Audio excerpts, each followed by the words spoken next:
Bismillahirrahmanirrahim.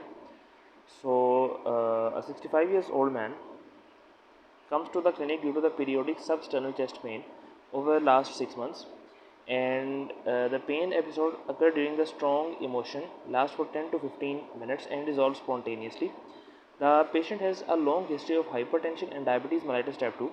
His right foot was amputated 2 years ago due to diabetes complications. Myocardial perfusion imaging is performed to evaluate the possible obstructive coronary artery disease. Resting imaging reveals uniform distribution of the radioactive isotope throughout the myocardium. Imaging after administration of adenosine analog reveals non-uniform radioactive isotope uptake in the myocardium consistent with the myocardial ischemia. Which of the following best describe the mechanism of change observed during the stress portion of the study? So the answer to the question is option A, that is augmentation of flow in the non-obstructive vessels. Other answers were enhancement of the myocardial contractility, increased cardiac afterload, increased systemic venous return, and vasoconstriction of the stenotic vessels. So the discussion of the question, let's go to the educational objective first. Educational objective states that pharmacological vasodilators stress testing, for example adenosine, causes a marked increase in the blood flow in the normal coronary arteries and a relatively small increase in the blood flow in the stenotic coronary arteries. The difference in the blood flow allows for the diagnosis of obstructive coronary disease due to the reduced uptake of radioactive isotope in the ischemic myocardium. Now let's see the discussion. Type of stress, mechanism, best for and not for. Okay, so exercise and ECG test. The mechanism is increases the heart rate and increases the blood pressure. The exercise ECG test is best for the patients able to reach the THR, and the THR is equal to 85% of 220 minus age. 85% of 220 minus age. Okay, so this is something. Then it is not good for left bundle branch block, pacemaker patients unable to reach the THR. So these, I guess this test is contraindicated in these patients. Then we have pharmacological stress test with the adenosine or dipyramidol. This test is, the mechanism of this test is non-selective adenosine agonist, and this dilates the coronary artery without increasing the heart rate or blood pressure. It is best for left bundle branch block, pacemaker patients who are unable to reach the THR, and it is not good for reactive airway disease patients on dipyramidol or theophylline. Then we have dobutamine stress echocardiography. The mechanism of action is beta 1 agonist. Dobutamine is a beta 1 agonist, and it increases the heart rate with or without changing the blood pressure, or with or without increasing the blood pressure. Reactive airway disease and patients who are unable to reach the THR are the best patient of choice for this type of test, and tachyarrhythmias are contraindication for dobutamine stress testing. THR means target heart rate.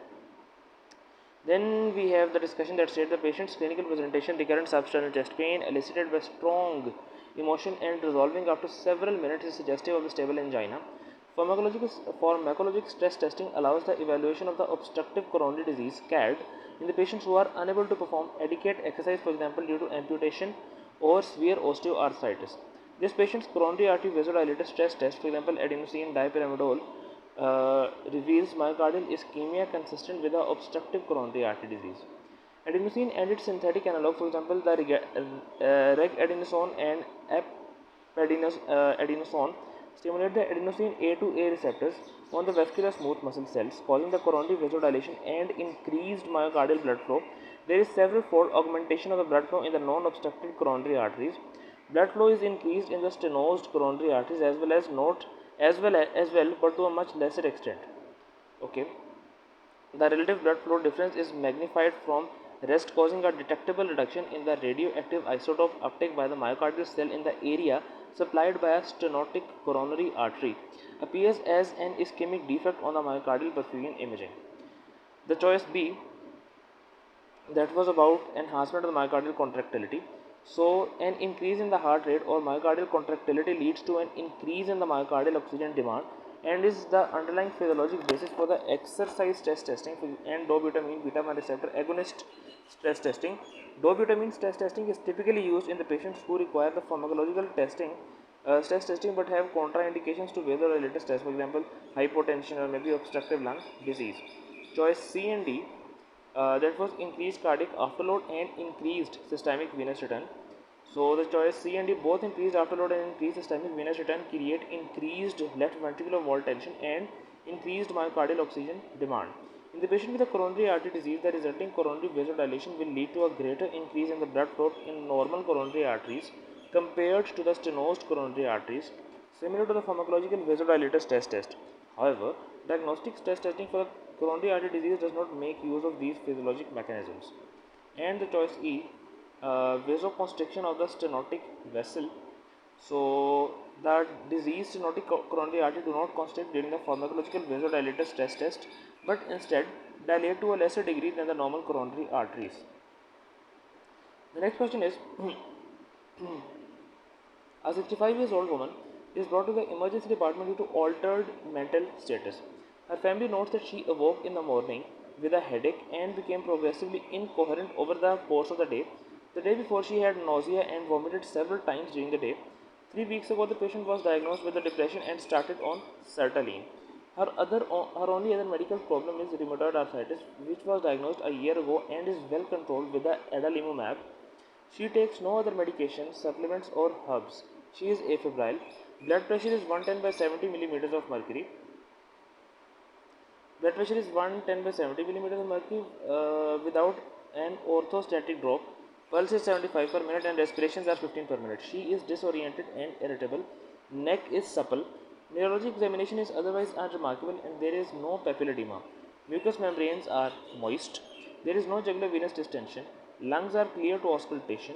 Abdomen is soft, non-tender and non-distended. There is no peripheral edema. Lab studies are as follows. Sodium is low, it is 119 millicalories per liter. Potassium is 4, that is within range. Bicarbonate is within range. Blood glucose is also within range. BUN is 20, I guess it is somebody range. And uric acid is 1.5 milligram per deciliter. Serum osmolality is 260 milliosmol per kg of water. Serum osmolality is decreased. Urine osmolality is 500 milliosmol per kg of water, and that is too much. And and urine sodium is 56 millimoles per liter. What are the most likely cause of the patient's hyponatremia? So the answer to this question is adverse effect of a drug.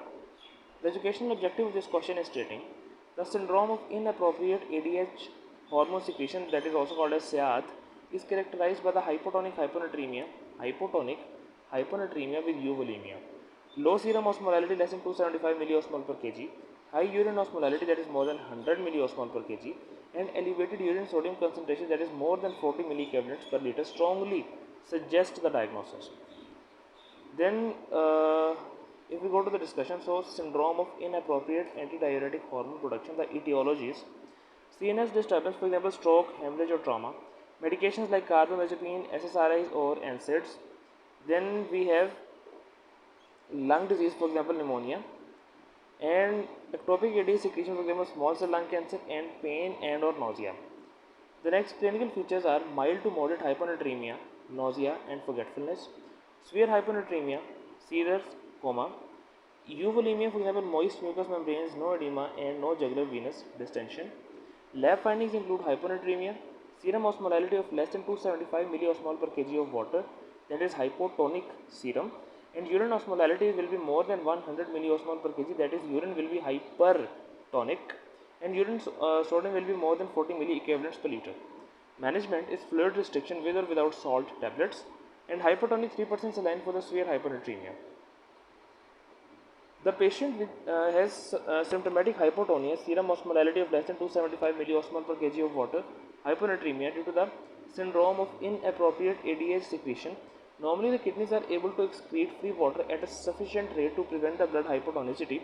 However, SIAD, that is inappropriately high level of antidiuretic hormone, prevent the kidneys from excreting the dilute urine, leading to the urine osmolality to be more than 100 milliosmol per kg of water, and hypotonicity and hyponatremia develop. Patients with SIAD are typically euvolemic, therefore urine sodium concentration is typically elevated, that is more than 40 milliequivalents per liter, unlike the patient with hypovolemia. In addition, the SIAD uric acid levels are characteristically low. Patient's potassium level is normal and acid-base status is also normal. These values are very important. Selective serotonin reuptake inhibitor are commonly associated with the SIAD, and elderly patients are especially at risk. Nausea can further exacerbate the SAD. Symptoms of SAD vary depending on the severity and rate of development of hyponatremia. Patients can be asymptomatic, mildly symptomatic, for example, nausea and lethargy, or in severe cases, present with profound confusion, seizures, or coma. Choice B and F, that is decreased solute intake and polydipsia. So these were not the option of choice. Both severely decreased solute intake in the setting of ongoing free water intake and polydipsia can lead to hyponatremia. However, uh, in these situations, the ADH levels are normal and patients are able to excrete dilute urine. Therefore, urine osmolality would be appropriately low, that is less than 100 milliosmol per kg of water. Choice C, that is intracranial neoplasm. So, the intracranial neoplasm may lead to hyponatremia due to SAD or cerebral salt wasting caused by increased intracranial pressure. However, the absence of papilledema and focal neurological findings, which are focal weakness in this patient, makes the intracranial neoplasm less likely. The choice D, that is intravascular volume depletion. So, intravascular volume depletion occurs in dehydration and can lead to hyponatremia due to the decreased renal perfusion and excess free water retention. The urine sodium concentration should be low, that is less than 40 milliequivalents per liter, and the kidneys attempt to retain the solute in an effort to increase the blood volume. The choice E, that is mineralocorticoid deficiency. So, mineralocorticoid deficiency typically presents with hyperkalemia and metabolic acidosis, which are not present in this patient. The choice G, that is about the renal resistance to the antidiuretic hormone. So, the renal resistance to the antidiuretic hormone occurs in the nephrogenic diabetes insipidus. The result is uncontrolled loss of water by the kidneys and consequent hypernatremia. Question number 3 is asking about a 53 years old woman with long standing rheumatoid arthritis comes to the emergency department due to seizures. So, rheumatoid arthritis and then there are seizures. She has had cough, fever, night sweats for the past 2 weeks. Since she is on immunosuppressive therapy for rheumatoid arthritis, her temperature is high, blood pressure is 120 by 76 millimeters of mercury, pulse is 80 per minute, and respirations are 16 per minute. Physical examination shows scattered rails in the both lung fields. CT scan of the chest shows multiple nodules. CT scan of the brain shows left temporal lobe abscess. Bronchoalveolar lavage culture grows a partially acid-fast gram-positive branching rod. Which of the following is the most effective treatment for this patient? And the answer of choice is option E, that is TMP-SMX, trimethoprim sulfa methoxazole. The educational objective is nocardia is a filamentous organism, filamentous aerobic gram-positive bacteria that is partially acid-fast. It causes pulmonary or disseminated disease, particularly to the brain, in immunocompromised host. The treatment of choice is trimethoprim sulfa methoxazole. So the question is stating the immunocompromised patient has systemic symptoms, lung nodules and brain abscess. Systemic symptoms, the lung nodules and the brain abscess causing the seizures, and the cultures grow gram-positive, partially acid-fast, filamentous branching rods. This finding is highly consistent with the nocardia. Nocardiosis classically affects the immunocompromised host and may initially be confused with the tuberculosis. Systemic symptoms such as weight loss, fever, and night sweats are common. Chest X-ray findings include the alveolar infiltrates and nodules, often with the cavitations. Nocardia can disseminate from the lungs to affect other organs, with the brain or skin being most common. The treatment of choice for the pulmonary nocardiosis is trimethoprim sulfamethoxazole. When the brain is involved, the carbapenems are added for better coverage. When possible, abscess should be surgically drained as well. Duration of therapy depends on the clinical response, but is generally long, like 6 to 12 months. Option A, that is aztreonam. So aztreonam is a monobacterium antibiotic used to treat the gram-negative bacterial infections, including the Pseudomonas aeruginosa. It is not effective against the gram-positive organisms such as nocardia. Option B, that is clindamycin. So clindamycin is often used to treat the pulmonary abscess due to aspiration pneumonia, in which the causative organism is an aerobic flora is our anaerobic oral flora. It does not have a good activity against the nocardia species. Then choice C, that is isoniazid rifampin and ethambutol. The isoniazid rifampin and ethambutol are used to treat the tuberculosis. The patient's clinical presentation is consistent with the tuberculosis, but the Mycobacterium tuberculosis would appear on microscopy as acid-fast rods that do not gram stain, as opposed to the gram-positive partially acid-fast rods or nocardia. The choice D, that is penicillin G. So penicillin G is the treatment of choice for actinomyces. another filamentous gram-positive bacterium. Actinomyces may be present similarly to nocardiosis, but there are several key differences. Actinomyces is an anaerobic, not aerobic. Actinomyces is not acid fast and sulfur granules may be found in the actinomyces infection. The choice F, that is voriconazole.